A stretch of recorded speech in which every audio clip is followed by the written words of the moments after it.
So Arsenal 4, Aston Villa 1. As expressions oozing would say, Villa and Aston came to the Asna, and got expeditiously cooked, blood. Poo, blood. Yeah, we absolutely battered them second half. However, let's not forget the first half. Yeah. Because it was one of them game of two halves. Yeah. And if Emi Martinez wasn't a retard, in the second half, we probably wouldn't have gone on to win that game as comfy as we did. However, we did win the game.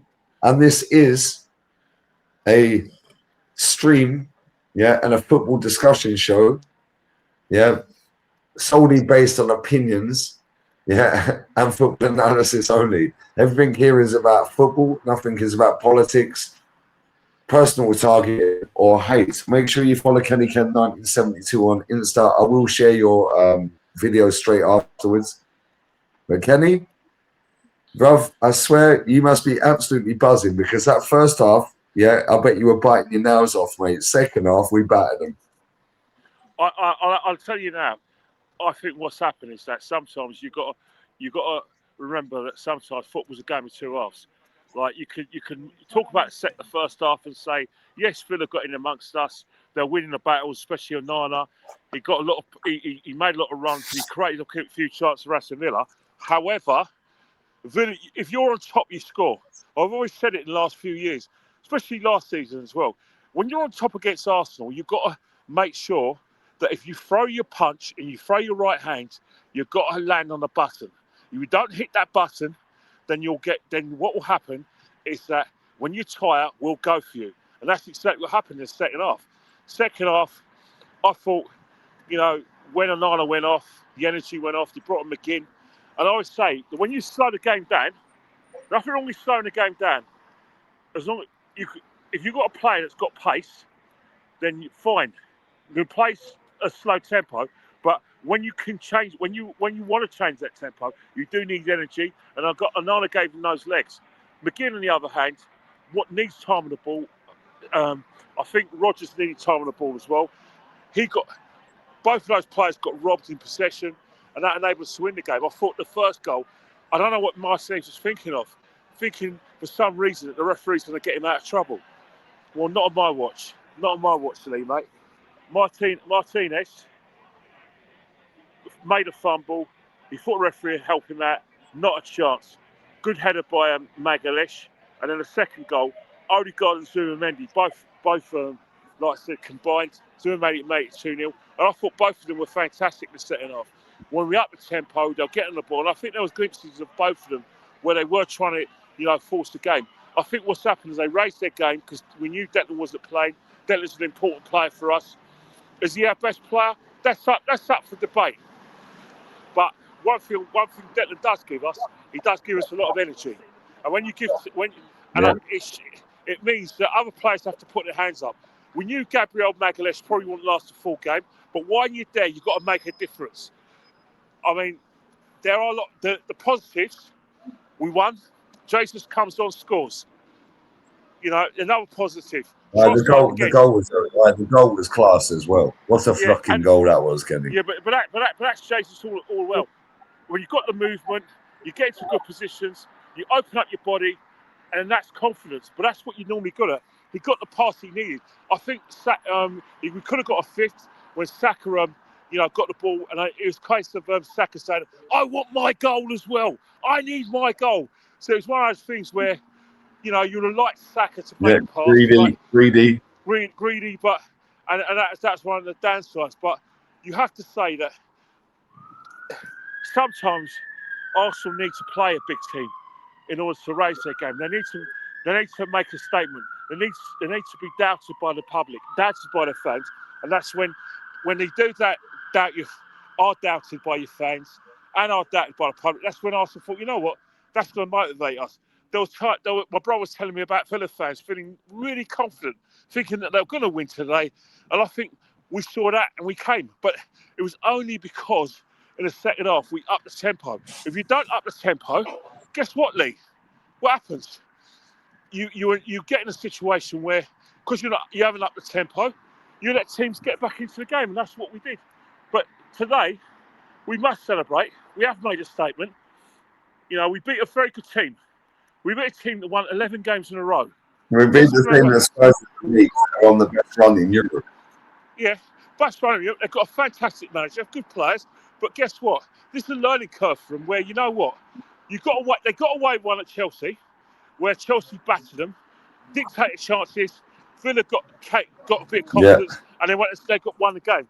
Now today, Villa probably didn't play any differently than they played on Saturday. But the difference was we were ruthless, Chelsea weren't, and that's where you got to make a statement. But guess what? You're not going to play Villa and Liverpool every week. You're going to play teams like Bournemouth. You're going to play teams like Everton. But you still got to be able to lift it. You can't get in a situation where you think it's too easy and let's just wait for it to come on us and then we kill them. Sometimes you've got to make these statements because, you know, we've gone through the mill with this team. Performances haven't been great. We've relied on own guys, but today we've got to make sure that this performance is the norm going into the straight. We don't want it to be the exception because, you know, Man City are coming. They're going to watch that performance. They're going to have to lift themselves against Sunderland. Yes, doesn't matter whether Sunderland got players going in the African Cup of Nations or not. They've still got to race their game. And then at the weekend, they've got to do it again. So it just shows you both teams, Arsenal and Man City, got to be up for every game, especially us. But when we play like this today, we've got returning players. Sometimes you think, you know what? No good crying about Declan. No good crying about this player. Everyone says that we've got a great squad. So we proved today we have got a great squad. One thing we saw today, it's going to be bloody hard for us to get a game.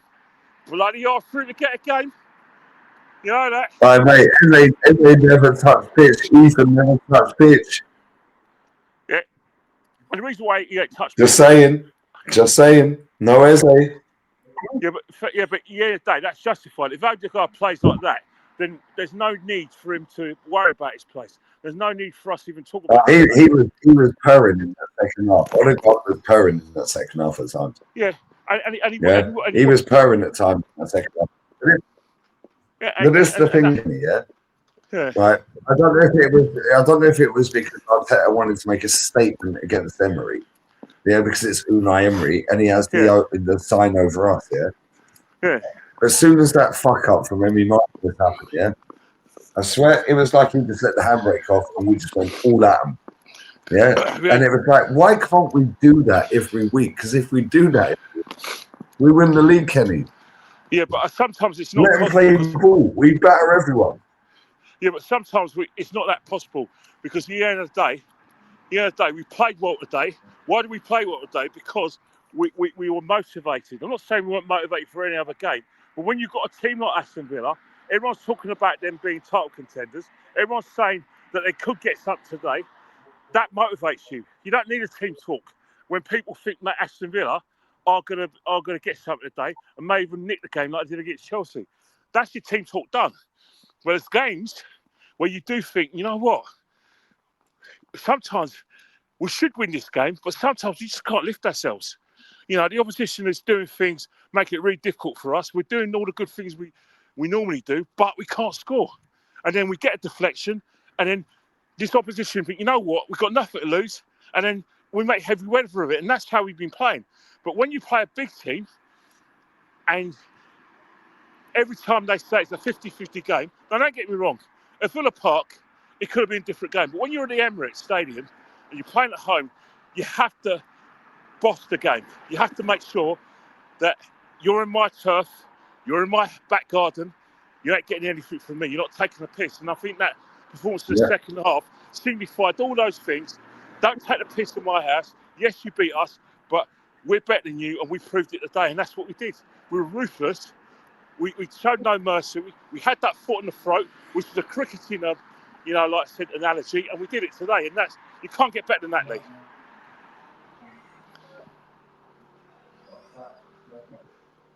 You know what I mean? You cannot get better than that. No, facts. Absolute facts. The thing is, it's Bournemouth again. Bournemouth, you don't know. Semenyo probably won't be playing because he's probably not organised a move to Man City. So, Bournemouth's lost his Man City's game. However, you've still got to lift yourself for Bournemouth. Don't forget about Liverpool. Forget about Liverpool. Forget about Portsmouth. Forget about Chelsea. It's about Bournemouth. This is where you win the league, where you're not motivated. You're playing against the team you should beat, but you still got to get out of bed and just be motivated. That's where leagues are won. Leagues are not won against your rivals. You just take it's at these games, at Dean Court. That's where we find out.